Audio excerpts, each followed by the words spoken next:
sei qui con me. Questa stanza non ha più pareti, ma alberi. 30 years ago, I read a novel which maybe was the most influential in my life, La Storia of Elsa Morante. Amazing. She is maybe one of the greatest storyteller and writers I approached in my life. So I have a storytelling for you, and this story started about 5 years ago when I met Miho. And 5 years ago, I met Miho, we all heard her yesterday, in Paris, in the OECD Educational Skills 2030, and we were working on the Learning Compass. And a year after, May 2019, in Vancouver, we launched the Learning Compass.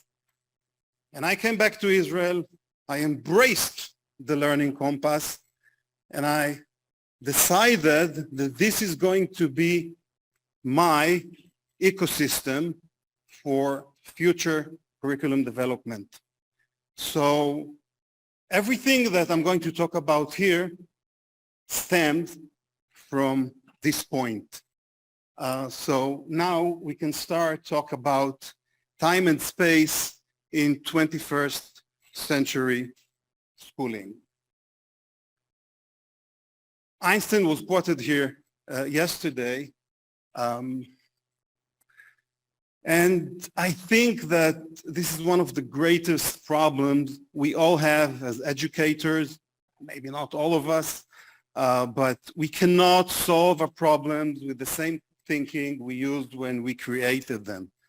And there's so many problems in reforms, and we all know that we continuously trying to solve with the same thinking that created it. I can give you one example from my country, matriculations. How many reforms in Israel were in matriculations?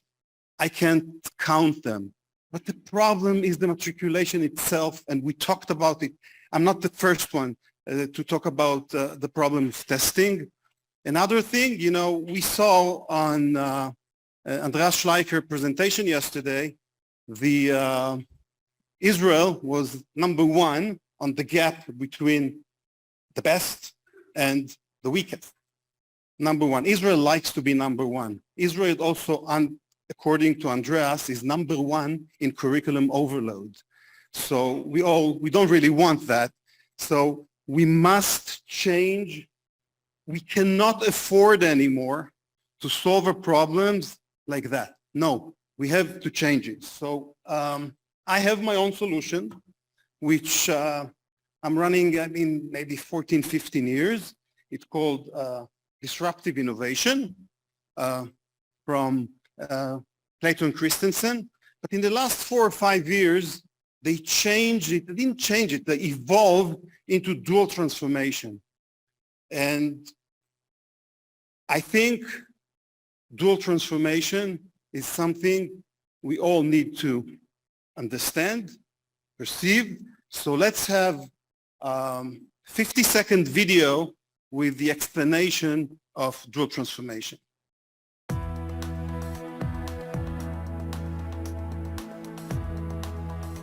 Dual transformation is the process by which a company becomes the next version of itself. Each of the words is important. Transformation means a fundamental change in form or substance. It's going from something to something else. Dual means it's not a single transformation episode, but you are simultaneously repositioning today's business while you are creating tomorrow's business. Doing both of those things together allows a company to confront the challenges of disruptive change and turn the threats that exist today into massive opportunities.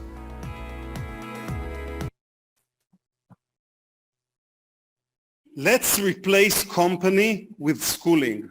So dual transformation means we need to, to change the, the common schooling, but at the same time, we need to invent the future.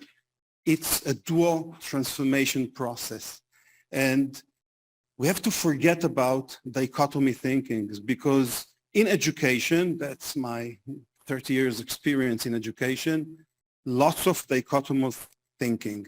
And this is a huge problem, because if we're doing something now, something new, we're not doing other things anymore. No, we don't have to do that. So let's disrupt what the system cannot control. And this is time and space. And I think we saw that yesterday in many presentations. So according to the Merriam-Webster, time is a non-spatial continuum that is measured in terms of events which succeed one another from past through present to future, time's flow. Space is the dimensions of height, depth, and width within which all things exist and move. And the important thing here is all things exist and move. The movement is time. This is the combination, the integration of time and space. So I tried to formulate it. And maybe I should say that the formulation is based on practice. So it's theory and practice. It's the interrelations between theory and practice. So the formulation goes like this. All things exist and move, meaning space plus time. So now let's look at repositioning today's schooling. And actually what you see here, I'm sure that all of you are involved with, because everyone is really doing some disruption within the curriculum, within subject matter, interdisciplinary, multidisciplinary, transdisciplinary. But this disruption occurs within space and time. And the space is the brick and mortar, and the time is normally 9 or 8 to 15. It doesn't really matter. But it's important that we reposition today's schooling by disrupting the curriculum. And disrupting the curriculum does not mean that we're going to, damage it completely. Well, I wish, but it's not going to work. And we'll see some examples soon. Create tomorrow's schooling, meaning become next version of schooling. And the next version of schooling does not take away the, today's schooling, but it's anytime. And when we talked about time and space, and we talk about neuroscience here, I mean, learning does not stop when we go out of, the school gate. How do we connect? How do we harness that to some more mutuality? And here comes the learning compass, and this is the ecosystem. I'm not going to go deep into that, but when you look at the learning compass ecosystems, and I'm going to focus on skills, but there's no skill without knowledge. There's no skill without attitude and values. And I want to stress here, and we'll see it in the examples, the transformative competencies, because I think that when we talk about time and space, when we talk about dynamic or dynamism, we talk about agency, transformative competencies that setting new values, act responsibly to affect change, are extremely important. And agency is the vehicle to take it to a reality of well-being. And the interactive learning compass is an ecosystem that each of us can find, I think, his or her school dynamism, concept, etc. And it could be a nice workshop, to take all the presentations started yesterday morning and, and integrate them or look at them in the eyes of the ecosystem of the learning compass. So what we have, get student into the formula, and this is what I want to talk and I want to stress. Student agency, co-agency. Miho introduced, I think 2 months ago, the concept of collective agency. It's new. Collective intelligence, attitude, values, transformative competencies, well-being, etc.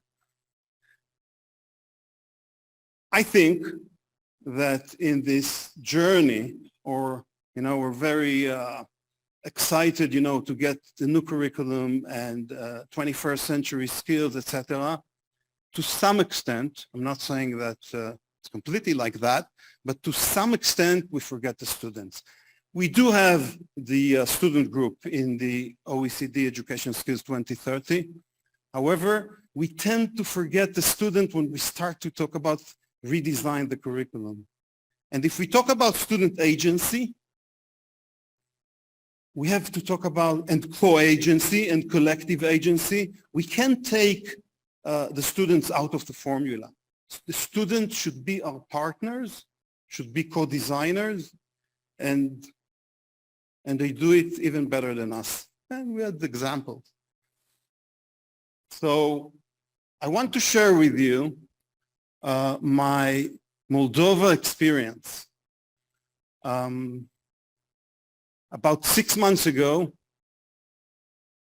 Mio was busy, so she asked me if I can represent the OECD in EdTech Moldova. And I said, of course, why not?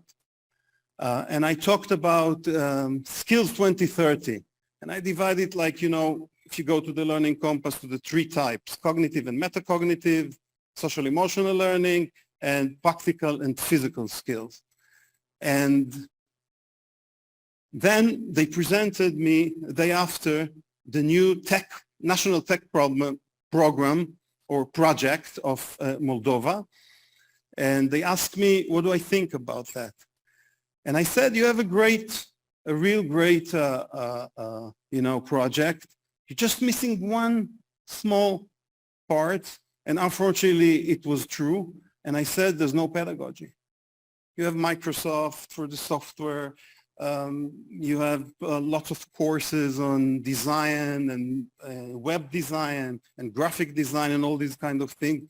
How do you integrate this into learning, into curriculum, into this? So they asked, what do you offer? So I said, let's be the first education system that is starting or initiating the shift from a content-based curriculum to a skills-based curriculum in the ecosystem of the learning compass. And that's what we're doing. And I want to share with you, it's of course a project in progress. So I want to share with you what we have done until now. So Moldova is the poorest country in Europe, but thanks to what you see here, USAID, EU, Swedish government, UNDP, they built this amazing place, Tech Wheel. Tech in Romanian is technology, wheel is future, that's technology of the future.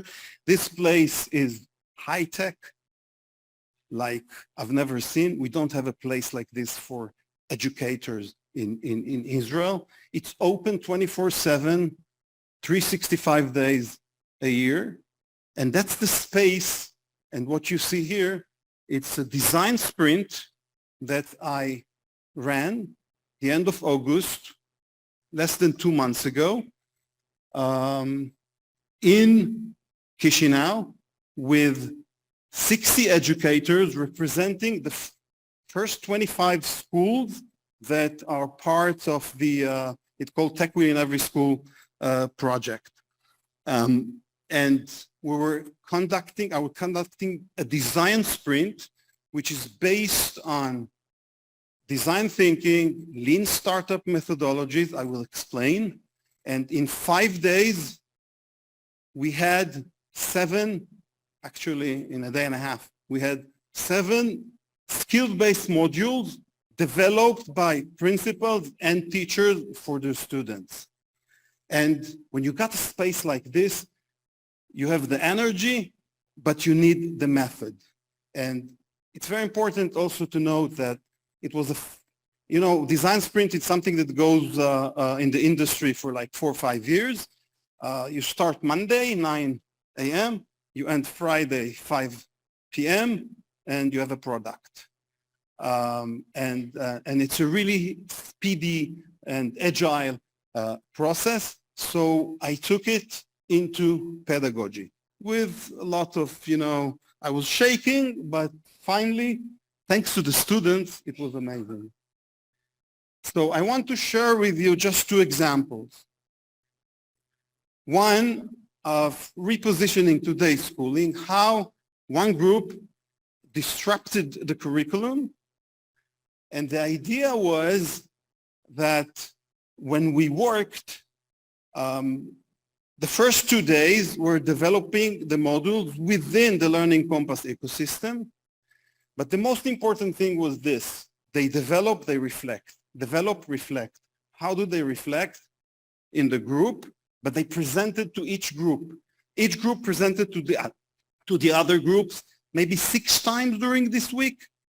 It's hard, but it's amazing because they have to present themselves, they have to prepare themselves for the presentation to the other group. They get feedback, and they constantly, in a dynamic situation, change their pedagogy. And I constantly ask them why. And the why is a tough question because you have to think and try to answer. So what they have done, first thing, they had to select the skill or the competency. This group, school in Chisinau, decided we want to do critical thinking. And why in history? The answer is the next slide. So this is a photograph of the sharing of the skills or the set of skills that they chose, and they explain why they did it to the entire group. So what happened here? One of the teachers, it was like fire burning in his bones. He was really concerned about this dilemma that you see here. What are we going to do with this military monument after the fall of the Soviet Union? I come from Israel. The country is with military monuments all over. We don't have a dilemma. So, and he said, I don't have an answer. I don't know. So this was the critical thinking skill-based module in history. And what you see here is the objectives, and what you see here is, in a way, the process. This is a presentation. This is a pitch presentation. So I took their pitch presentation and I integrated it here. But it took them time, and they choose the method of debate. But if you choose a method of debate, you just stand, oh, this is the issue, and now, have a discussion. It's a process that you need to really develop how you're going to introduce the issue, the subject, the dilemma. And then what does it mean a debate? You have to take a position. So they had to take care of each of these, components in the process. And that was from Monday night, 9 a.m. until Tuesday, 3 p.m. 1 day and a half, and 7 skill-based modules were ready to be tested with students. I also introduced something which I think is very important, and I introduced it into the Learning Compass. And I called it digital pedagogy. I get lots of criticism about using digital and pedagogy together, but I like criticism. So what is my definition of digital pedagogy? Very simple, maybe 7 words. The use of digital tools to promote learning, or the use of digital tools to improve learning. If it does not promote learning, don't use it. And sometimes we use digital tools because for the sake of using technology. That's not the case. So in each part, when they developed, I asked them, what is your digital pedagogy, how you introduce it? And they had to explain why. It wasn't an easy task for them. Well, you know, I'm not easy on that part. So when the student came, this is a digital pedagogy. This is YouTube. They used to present to them the dilemma by a video from YouTube, and then they started to talk. So this is the amazing, crazy history teachers, and these are Moldovan students who came to test after a day and a half the skills-based module. So testing it with the students. And it was so successful. So if you build, and I think I built this design sprint very carefully with all the details, hour by hour, minute by minute, but I change it constantly because I didn't know, I had no idea that I'm going to have 35 students, age 16, 18, amazing, like you too, like you, so smart, great English, and I said, okay, now for an hour and a half, 7 groups, students gave the teacher feedback, and I instructed them. No mercy. Speak up about your experience, about your motivation, and they were keen. However, it went very well. So this is an example of one of the students providing, and everybody heard that, to this group. So this is an example of within the curriculum. Let's have an example of, in a way, create tomorrow schooling, becomes the next version of schooling anytime, another school, a bunch of schools. And they were talking about virtual learning partnership to increase social responsibility. They took this social responsibility from the Learning Compass. They were very, very careful about every, word in the definition. Because they said virtual learning partnership, let's start with virtual learning. It enables us to break time and space. But we need partnership because partnership is collaboration. So how do we do that? So when actually the student came to this tech wheel space and to test this, they send them to different rooms because they need to do it virtually. And the idea of social responsibility was what is the subject matter, what is the topic that they chose, and this is it. They were talking about increasing social responsibility in and sustainability in battery. How do you call? Forgot the word. When when you throw the battery to a place and then you recycle it. So what did they find out when they did the research? That in Moldova, like in other countries, they collect for recycling, but they don't recycle. So, so one of the issue was how can you solve the problem of recycling? So everything you see here is the definitions of the group.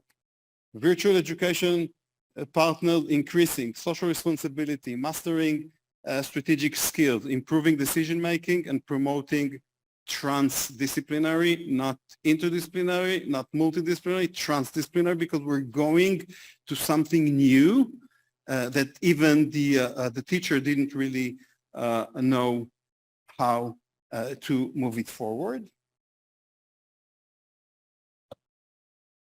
Well, I have some problem with the time, so I'm running. Just a word on MVP and lean startup. It's extremely, extremely important. These are methods comes from entrepreneurship, entrepreneurial, and startup. And the idea of MVP is minimum viable product. Quickly develop something like a product and test it with your customer. And I took that and brought it into education, into pedagogy, into curriculum development. And it does not replace, really thorough development, but it's a great initiation to new ideas, to innovation. And that's what we've done. In a day and a half, we had a module. Students came, became co-designers. We tested, we measured, and that we learned. In the third day, they were doing reflective thinking about what happened. And they got 3 questions for me. What was the student experience? What was your pedagogy? And what was the learning environment? How did it work or didn't work? And then you can improve and improve and improve it. So just to give you an idea of the student feedback on this project, will we have anything of this at school? The students were so motivated, so they really wanted to have this in school as well. And the motto of the entire workshop, I took it from Satya Nadella, the CEO of Microsoft, who said, don't be know-it-all, be learn-it-all. Learn it all. And why was the questions that were all around. And I want to conclude with a challenging note on academic research, not neuroscience. Neuroscience excluded, and 21st and 20th century schooling, actually 21st century schooling, I think we spend too much time looking at evidence-based and scientific research. And the problem is that in this case, we lose our own innovation and creativity. And I think instead, we should continually try our ideas with our students together in this mode of, running an MVP and continue, and then go to the research, because then we come to the research, to the scientific research with our own perspective. And we're looking at the scientific research and compare it to ourselves. So it's becomes something that can be integrative, but what is leading, and as we saw in the presentation before, it's the inner thing that all of us as educators have, and that's what should guide us, because we know our school, we know our children, we know our students. And yesterday, Paolo, at the end of this presentation, he said that you cannot measure contextual learning, something like that. Everything is contextual learning. So how can we measure?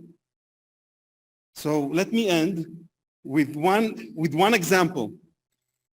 3 days ago, I started the second phase from my home in Tel Aviv. I met 6 Moldovan students, 16, 17 years old, and I told them, now you're going to develop with me the next phase, the assessment, the self-assessment of competencies, but we're going to look at the hidden activities that you have. And for an hour and a half, we looked at all the activities that are not school learning activities, like dance and sleeping and eating. They had like 200 ideas. And then I asked them, which of these are learning activities? So they marked them. And then I asked them, and it's all in collaborative board Miro, digital pedagogy. And then I asked them, what skills and competencies are related to those hidden activities which are with learning? I didn't put the learning compass. I didn't say any skills. They invented it themselves. I have a treasure in my hand now, and that we're going forward. Thank you very much. I'm sorry for the late. So disrupt time and space.